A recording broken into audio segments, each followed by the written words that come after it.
صباح الخير على كل اللي شايفيني وسامعيني دلوقتي. معاكم حاتم النجار.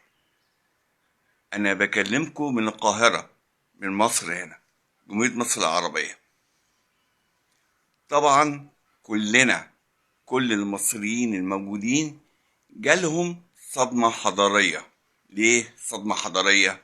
علشان ارتفاع المبالغ فيه في الأسعار. جشع تجار.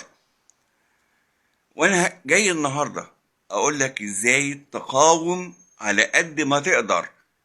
انا كلامي اللي جاي ده على قد ما تقدر، ازاي تقاوم ارتفاع الاسعار. هي كلها عملية شد وجذب. بمعنى في حاجة اسمها الطلب وفي حاجة اسمها العرض. انا بتكلم على اي سلعة، عربية، اكل، شرب، اي سلعة انت بتشتريها ليها قانونين: قانون الطلب وقانون العرض، والاتنين على فكرة عكس بعض. إذا زاد الطلب قل المعروض، وإذا زاد العرض قل الطلب. وده اللي بيتحكم في الأسعار.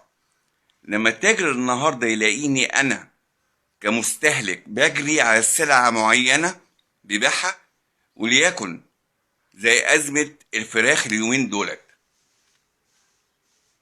لما يلاقيني أنا بضغط عايز السلعة دي والمعروض قليل أو قليل بفعل فاعل، ممكن يكون التاجر جشع ومخبي السلعة دي، يقوم يرفع السعر عشان هو يكسب واحنا يتخرب بيوتنا.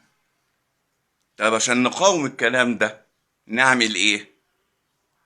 نقلل من استهلاكنا.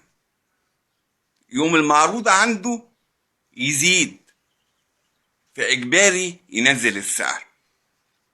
ده قانون الطلب والعرض.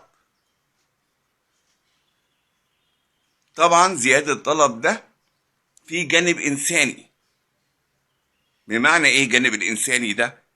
بمعنى اني انا اللي بتحكم في الطلب بتاعي. بدل ما اشتري 5 اكياس من سلعة معينة، اشتري كيسين عشان خاطر حاجتين: الحاجة الاولانية على قد استهلاكي واسيب بقية الاكياس لبقية الناس تستهلك، وكمان علشان خاطر المعروض عند التاجر يقل، او انا اسف يزيد، والطلب بتاعي قليل، يوم السعر ينزل.